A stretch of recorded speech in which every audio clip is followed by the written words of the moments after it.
বাংলাদেশে গণতন্ত্র প্রতিষ্ঠা করবে বাংলাদেশের মানুষ, স্বৈরাচার করছে বাংলাদেশের মানুষ, বাংলাদেশের মানুষই প্রতিষ্ঠা করবে। জনাব তারেক রহমান সাহেবের সাথে সাক্ষাৎ করেছেন ambassador to Nepal, ambassador to Bhutan and British high commissioner here in Dhaka.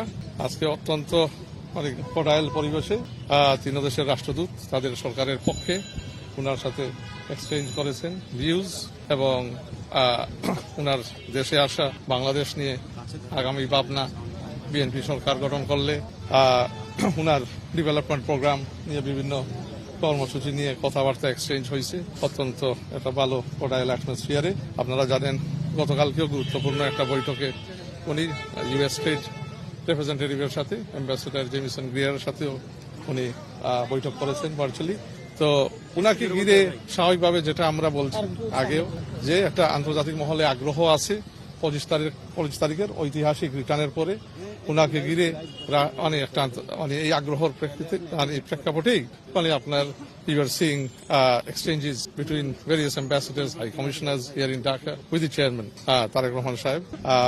So in terms of এই দেখেন আজকে কি শনিবার, সাপ্তাহিক ছুটির দিন, তো সাপ্তাহিক ছুটির দিনও উনি আগ্রহ দেখাচ্ছেন সাক্ষাৎ করার জন্য বিভিন্ন দেশের অ্যাম্বাসেডার, হাই কমিশনার এবং চেয়ারম্যান সাহেব আপনার সবকিছু বিবেচনা করে দেশের স্বার্থে আমরা যে দেশের সাথেই সম্পর্ক করব আমাদের দেশের স্বার্থেই করব এবং যেটা আমাদের মিউচুয়াল রেসপেক্ট, মিউচুয়াল ইন্টারেস্টকে বজায় রাখবে এই ক্ষেত্রেই করবো। তো এই মিউচুয়াল ইন্টারেস্ট দেশের স্বার্থকে প্রাধান্য দিয়ে এই এক্সচেঞ্জ গুলা হচ্ছে এবং আমাদের রুটিন কাজের অংশ হিসাবেই এগুলা হচ্ছে।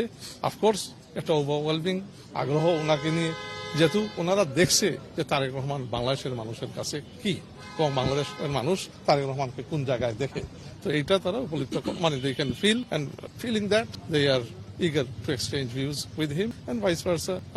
Our chairmanship is very much cordial to meeting international diplomatic community here in Dhaka.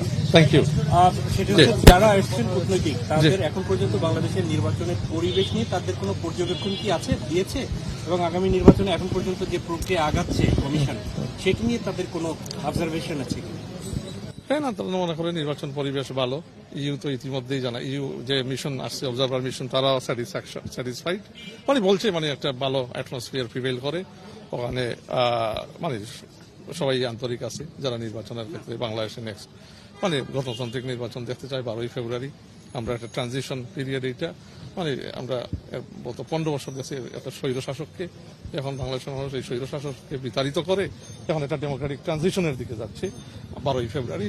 তো এই পরিবেশ নিয়ে তারা they are very much they see it is a cordial atmosphere, people are excited about elections. তো সেই হিসাবে আজকে যারা আসছেন তাদেরও মত কোনো ডিফারেন্ট না।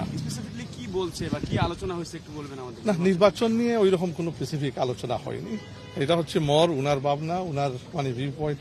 উনি দুই দেশের মধ্যে বিভিন্ন দেশের সাথে কিভাবে সম্পর্ক উন্নয়ন করবেন তারও তাদের ভিউজ দিচ্ছে, তারও বাংলাদেশের সাথে কিভাবে কাজ করতে চায় ওইগুলো নিয়েই আলাপ হয়েছে। বাংলাদেশের গণতন্ত্র প্রতিষ্ঠায় তারা কিরকম ভূমিকা রাখতে চায়, কিরকম দেখতে চায়, এরকম কোন আলোচনা হয়েছে? না, কারা প্রতিষ্ঠা রাখতে চায়? এই রাষ্ট্রদূত যারা আছে বা তাদের দেশ না, তাদের দেশের তো বাংলাদেশে গণতন্ত্র প্রতিষ্ঠা করবে বাংলাদেশের মানুষ, স্বৈরাচার করছে বাংলাদেশের মানুষ, বাংলাদেশের মানুষই প্রতিষ্ঠা করবে। আগামী গণতান্ত্রিক যে সরকার ইলেকশনের মাধ্যমে আসবে বাংলাদেশে সেই এই গণতন্ত্রের দ্বারা অব্যাহত রাখবে। এখানে বারের কোনো কেউ বসাইয়া দিবে না। বারে যেটা করতে পারে আমাদের সহযোগী হিসাবে, ডেভেলপমেন্ট পার্টনার হিসাবে বিভিন্ন উন্নয়নমূলক কর্মকাণ্ডে আমাদের সাথে পার্টনারশিপে আসতে পারে এবং বিভিন্ন জায়গায় যেখানে এক্সপার্টিজ আছে ট্রেডের ক্ষেত্রে, ইনভেস্টমেন্টের ক্ষেত্রে আমরা পরামর্শ নিতে পারি, পার্টনারশিপ গড়ে তুলতে পারি। সো এখানে এভরিথিং আমি যেটা বলছি বাংলাদেশের পররাষ্ট্রনীতি আগামীতে নির্ধারিত হবে ইনশাআল্লাহ তারেক রহমান সাহেব বাংলাদেশের মানুষ ওনাকে প্রধানমন্ত্রী ইলেক্ট করলে, বিএনপি গভর্নমেন্ট ফর্ম করলে on the basis of mutual respect and national interest, and it will not ever again যেটা 15 বছর আগে আমরা দেখছি betray the people of Bangladesh. It will never do that.